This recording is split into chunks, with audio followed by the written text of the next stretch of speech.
श्री गुरुचरण कमलेभ्यो नमः। श्री सुत गोस्वामी जी कहते हैं कि जब मनुष्य को जीने की आशा रहती है, जिंदा रहूंगा मैं मालूम रहता है, जीवन की आशा जिसको रहती है वो सुख दुख को सहन करते हुए जीवन काटता है। लेकिन जिसको जीवन की आशा ही नहीं है कि मैं जिंदा रहूंगा, जिसको पता पड़ गया कि मर जाऊंगा मैं, तो वो सारे इंतजाम करता है, खूब प्रयत्न करता है अपनी मृत्यु को दूर रखने के लिए, जिंदा रहने के लिए कितना करता है वो। ये संसार का नियम है। क्योंकि मनुष्य अपनी मृत्यु को दूर रखे और जिंदा रहे, ये सबका प्रयत्न रहता है। जिनको मृत्यु का भय नहीं, वो कौन है? वो कृष्ण भक्त, भगवान के भगत, भगवान से लगन लगा के रखते हैं। इसलिए भगवान के भगत के पास अकाल मृत्यु नहीं आती। अकाल मृत्यु हरणम सर्व पाप विनाशनम। भगवान की भक्ति जो दिल से करता है, दिखावा नहीं, दिखावे वाले को तो भगवान नाराज रहते हैं। जो असली भगत होता है, अकाल मृत्यु चली जाती है वहां से, वो भटकती नहीं भगत के पास, और भगवान उसका मोक्ष लिख देते हैं। जिसकी अकाल मृत्यु होती है उसको मोक्ष नहीं मिलता, वो तो भूत बनता है। अकाल मृत्यु किसको कहते हैं? जो एक्सीडेंट में मारा जाता है, इसको पता ही नहीं एक्सीडेंट होगा। जो जानबूझ के एक्सीडेंट करता है उसकी अकाल मृत्यु होती है। जिसको किसी ने अनजाने बिना बताए ही विष मार दिया, मार दूंगा इसको कह के विष दे देता है, वो अकाल मृत्यु नहीं है। जो जानबूझ के विष पीता है वो अकाल मृत्यु है। जो अपने बंदूक लेके अपने आप शूट कर लेता है उसको अकाल मृत्यु कहते हैं। जो दूसरा किसी ने नफरत में बिना बताए शूट कर दिया, उसको अकाल मृत्यु नहीं कहते। भगत को तो मोक्ष मिलता है, इसलिए अकाल मृत्यु उसके पास से भागती है। मनुष्य का कर्म है प्रयत्न करते रहना, मृत्यु को दूर रखना और जिंदा रहना। हर सब मनुष्य यही चाहता है। सुत गोस्वामी जी आगे बोलते हैं, अरे सौनक देख, इंद्र को पता पड़ गया, मयासुर ने उसको बता दिया कि तेरी मृत्यु के लिए दिति काम कर रही है।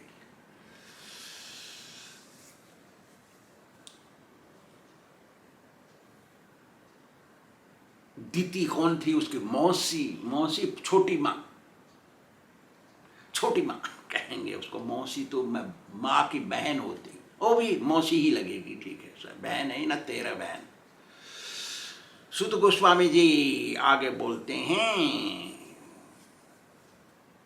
कि जब किसी के अंदर कोई बात चलती है, मन के अंदर, दिल में कोई बात रहती है छिपा के, तो वो सूर्य देवता को मालूम हो जाती है, चंद्र देवता को मालूम हो जाती है, वायु देवता को मालूम हो जाती है, प्रकृति को मालूम रहती है कि वो शरीर प्रकृति से बना है ना। भूमि जल वायु अग्नि आकाश, दिशाओं को मालूम रहती है। फिर धर्म देवता को पता रहता है, जो दिल के अंदर जो चलती है बातें, वो इतना इन लोगों को सबको मालूम रहता है। अब दिशाओं में एक दिशा का जो मालिक है वो कुबेर है। वित्तेषु यक्ष राक्षसाम, कुबेर तो यक्ष और राक्षसों के मालिक हैं, धनाधिपति मुख्य हैं। तो उन्होंने बता दिया मयासुर को, तो मयासुर को पता पड़ गया। और मयासुर था मित्र किसका? इंद्र का। इसलिए उसने सोचा कि मेरा दोस्त क्यों मर जाए अकस्मात, अनटाइमली। अनटाइमली को क्या कहेंगे हिंदी में? अकाल मृत्यु संस्कृत में। तो बता दिया, तो इंद्र को पता पड़ गया। तो उसने सोचा अरे तेरी की तो 1 साल का व्रत कर रही है, तो 1 साल में तो बहुत दिन होते हैं और इसको नियम पालन करना है व्रत में, वो तपस्या है वो, तो मैं इसके विघ्न करूँगा। ऐसा सोच के दिति के अंदर प्रवेश करके उसके बच्चे को 7 टुकड़े बना के, फिर 49 टुकड़े 7 7 7 7 करके 49 टुकड़े बना दिए और उससे वचन ले लिया कि हम सब मित्र बने रहेंगे आपके, और 10 देवता बना दिए। इस बात को सुन करके शौनक बोले अरे तेरी कैसा है महाराज, ये मयासुर ने दिति के मन की बात क्यों बताई, स्त्री के अंदर की बात तो पुरुष नहीं बताना चाहिए, क्यों बता दी उसने। तब सूत जी बोले मैं दानव बड़ा मायावी था और इंद्र से मित्रता होने के कारण मयासुर ने सोचा कि इंद्र की सहायता करना मेरा कर्म है, मित्र की सहायता मित्र करता है। अरे बाहर से पैसा के कारण दोस्ती तो बात अलग है, लेकिन यदि असली मित्र है तो सहायता करेगा, विशेष करके तकलीफ में। इस पर शौनक ने पूछा अरे महाराज मयासुर तो असुर था, असुर तो स्वभाव से देवताओं के दुश्मन होते हैं, तो उसने ये मित्रता कैसे कर ली उसके साथ।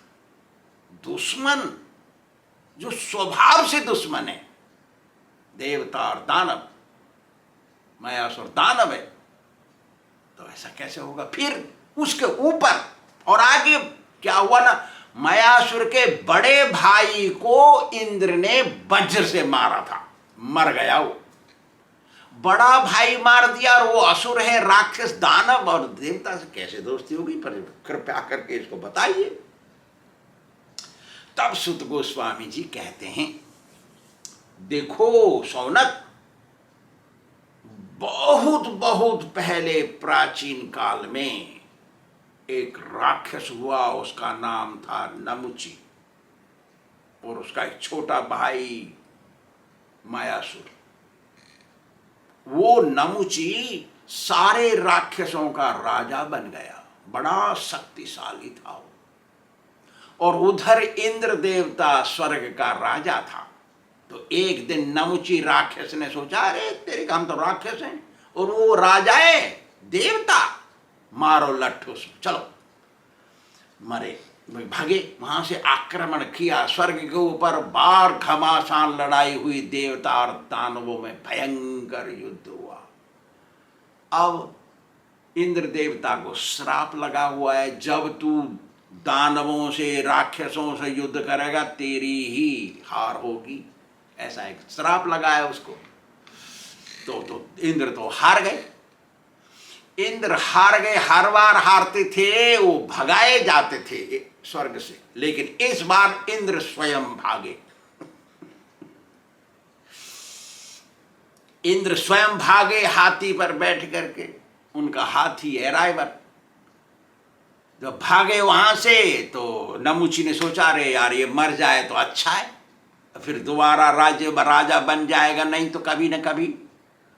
तो वो देखा, नमुची ने देखा इंद्र भाग रहा है, तो ये उस इंद्र के पीछे भगा मार देने के लिए। उसकी इच्छा थी मर जाए ये, तो फिर हमारा राज्य निष्कंटक हो जाएगा। इंद्र ने मुड़ के देखा तो देखा नमुची भाग के आ रहा है उसके पीछे, तो डर के मारे वो कूद गया समुद्र के अंदर हाथी से। हाथी रह गया नंगा। अब देखा नमुची ने तो कूद गया है समुद्र में। अब नमुची को श्राप था कि समुद्र के पानी का जो फेन होगा सफेद सफेद, उससे मरेगा वो।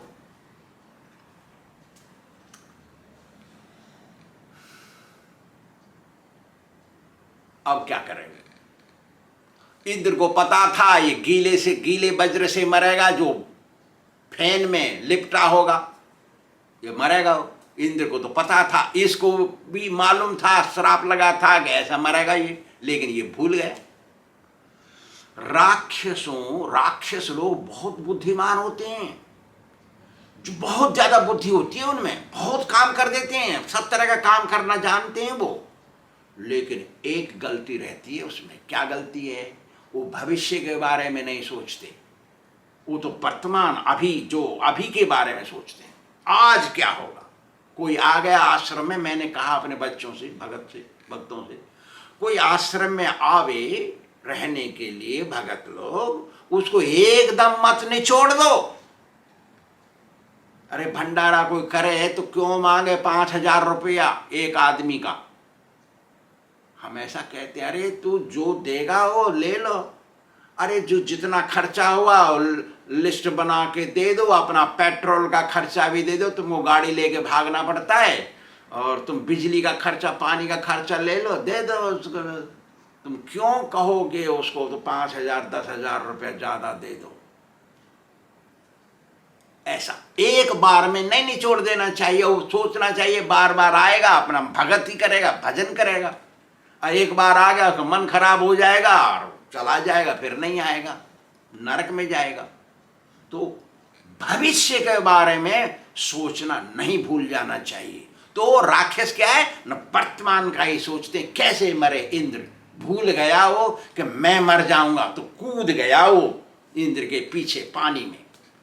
और इंद्र ने क्या कर रखा था, अंदर तो पहले कूदा था वो, उसने वो वज्र को लेकर के और सान लिया, लपेट लिया, किस में? फोम में, फोम होते ना, झाग में लपेट लिया, झाग में लपेट रखा था उसने, दे मारा एक, मर गया नमुची वहीं। अब तो इसका छोटा भाई था, नमुची तो मर गया, तो उसको पता पड़ा तेरे नमुची तो मर गया। तो छोटे भाई को बड़े भाई की मृत्यु में बड़ा शौक हुआ, बहुत क्रोध आया उसको, लेकिन उसको तो मालूम था नमुची से तो आधी ताकत भी नहीं है उसके अंदर, तो नमुची तो ताकतवर था, वो तो मर गया, अब मैं लड़ूंगा इंद्र से तो मर जाऊंगा। तो उसने सोचा अरे तेरी तपस्या करते हैं, तपस्या किया, तपस्या किया। तो तपस्या करने से उसको क्या बोलते हैं, उसको माया, माया का आशीर्वाद मिला, माया सृष्टि करने का, चमत्कार एक प्रकार का। इसलिए चमत्कारी लोग को हम लोग वैष्णव लोग बोलते हैं ये तो दानव है, मैं दानव, दानव समझते हैं हम लोग, क्योंकि दानव ही करते हैं माया। अरे तुम भगवान की भक्ति करके मोक्ष ले लो ना, माया क्यों लेते हो? माया थोड़ा राख दे देना, थोड़ा अंगूठी दे देना, ये सब माया है, चमत्कार। फिर उसने सोचा इससे तो मरेंगे नहीं देवता लोग, देवता लोगों को ये माया जाल इंद्र जाल मालूम नहीं है, फिर भी मरेंगे नहीं वो मेरे हाथ से। तो उसने सोचा अरे यार मुझे मार देंगे वो, तो फिर क्या करें ना, हम साधु ब्राह्मणों को भंडारा करें, यज्ञ करें, भंडारा करके खिलाएं, हम साधु ब्राह्मणों को खिला करके उनको दक्षिणा दें, जिससे मेरी अकाल मृत्यु चली जाएगी। तो मयासुर भंडारा करने लगा, यज्ञ करे, बहुत बड़े बड़े पंडितों को बुलावे और यज्ञ करे और भंडारा करे और साधुओं को बुलावे, पंगत चलावे, रोजाना दक्षिणा दे। साधु लोग सब प्रसन्न हो गए, आशीर्वाद देने लगे। तो अकाल मृत्यु कैसे होगी फिर उसकी? वो तो अकाल मृत्यु नहीं हुई। अब इंद्र को पता है अरे तेरे के तो राक्षस है, क्योंकि इसके दिल में चल रही थी मायासुर की में, कि दिल में चल रही थी कैसे इंद्र को मारना है, इसके दिल में चल रही है अपने बदला लेना है। बदला केवल अभक्त लेता है, भक्त कभी बदला नहीं लेता किसी से, कुछ भी हो जाए भगत बदला नहीं लेगा। तो क्या हुआ, इंद्र ने सोचा अरे यार ये तो सबको दान दे रहा है, दक्षिणा दे रहा है, तो मरेगा नहीं, मैं तो वज्र से भी मारूंगा, मरेगा नहीं, अकाल मृत्यु तो इसके पास नहीं जा सकती, क्या करे ना। उसने भेष बदला, इंद्र ने ब्राह्मण बन गया, पीतांबरी ओढ़ा, तिलक छापे लगाए, कंठी माला और गमछा स्वापी और बगल में पंचांगी ढोंगी, चला आ गया यज्ञ कुंड के पास। तो मायासुर खड़ा हो गया, देख करके पंडित जी को हाथ जोड़ के बोला स्वागत है आपका, आप भंडारा खाइए, दक्षिणा लीजिए महाराज। तो उन्होंने कहा मैं भंडारा खाने दक्षिणा लेने नहीं आया। अरे ऐसा तो पहली बार सुना मायासुर ने, बहुत दिन से भंडारा कर रहा है वो, रोजाना भंडारा चल रहा है उसका। महाराज मेरे यहां से कोई असंतुष्ट नहीं जाता, सब संतुष्ट होके जाते हैं। आप मेरे हाथ से कुछ न कुछ लेके जाइएगा महाराज, आपको हाथ जोड़ के प्रणाम करता हूं। राक्षस बोला। तो इंद्र ढोंगी ब्राह्मण बनाए, वो बोला देखो भाई, यदि तुम मुझे कुछ देना चाहते हो तो मेरे को वचन दो पहले, संकल्प। और मैं, वही बोल रहा है ढोंगी ब्राह्मण, मैं वो चीज नहीं पूछूंगा जो तू नहीं दे सकता, मैं वही पूछूंगा जो तू दे सकता है, सरलता से। तो समझ गया मायासुर, अरे तो वचन देना तो अच्छा है। तो उसने वचन दिया, हाँ जो कुछ मांगोगे मैं तत्काल दूंगा आपको, मैं अपना वचन निभाऊंगा, प्राण जाए पर वचन न जाए। मनुष्य, राक्षस और देवता, तीन आदमी को अपना वचन रखना चाहिए। केवल मनुष्य है जो अपनी बात नहीं रखता, लेकिन इसमें आदर्श पुरुष और असली वैष्णव होते हैं जिनके वचन की कीमत सरकारी कचहरी के कागज के दस्तखत से भी ज्यादा कीमती होते हैं। दस्तखत कराने की जरूरत नहीं असली वैष्णव से, वो इसके वचन सरकार के कागज में दस्तखत करने से भी ज्यादा पावरफुल होते हैं। असली वैष्णव के वही असली आदमी है। मनुष्य की कीमत उसकी जबान से जानी जाती है कि कैसे वो जबान पर टटा हुआ है। इसलिए दशरथ महाराज के गुण गाते हैं हम लोग। दशरथ के गुण क्यों गाते हैं? एक स्त्री के पीछे पड़ गया वो, नो ऐसा स्त्री के पीछे नहीं पड़ गया वो, अपने वचन निभाए उसने। इसलिए अब तो देना पड़ा उसको, तो असहाय हो गया, दे दिया उसने वचन, ठीक है अब मैं आपका दोस्त बना रहूंगा। इसलिए राक्षस दोस्त बन गया। और उसने वो रहस्य बताया जो किसी को मालूम नहीं था कि दिति वो तपस्या कर रही है एक बेटा पैदा करने के लिए जो मारेगा भविष्य में, वो बताया मायासुर ने। तो मित्र, असली जो मित्र होता है ना, मित्र की तकलीफ में सहायक होता है, उसी को असली मित्र कहते हैं। तो राक्षस देवता का मित्र बन गया। जो कल प्रश्न उठा था वो आज मैंने याद करके आपको उत्तर दे दिया। श्री राधा गोविंद भगवान की जय।